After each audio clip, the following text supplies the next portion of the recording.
adalah menjual barang dan jasa ke luar negeri, dan pelaku ekonominya adalah disebut dengan eksportir.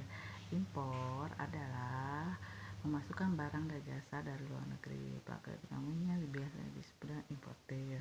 Di sini kita lihat ada 4 faktor yang mendukung terjadi perdagangan internasional. Yang pertama ya, 1.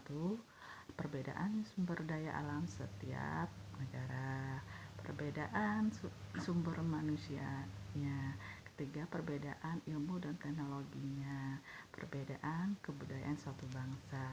Di sini ada manfaatnya dari perdagangan internasional. Yang pertama adalah dapat memenuhi kebutuhan barang dan jasa suatu bangsa, dapat memproduksi barang khusus untuk dijual ke luar negeri, dapat memperluas persahabatan antara bangsa, dapat meraup devisa keuntungan suatu negara, dapat memperkerjakan tenaga kerja lebih banyak.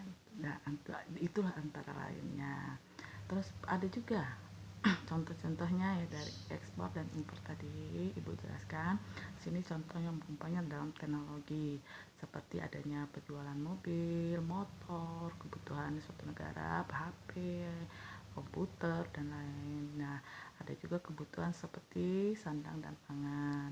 Kalau sandang adalah berupa pakaian, tas, sepatu dan lain-lainnya.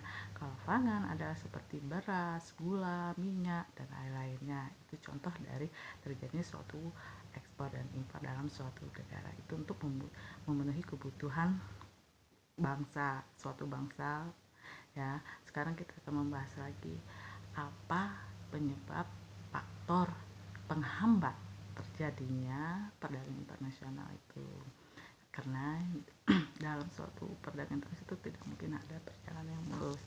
Yang pertama adalah penghambatnya adalah proteksi kebijakan untuk melindungi suatu barang dalam suatu negara.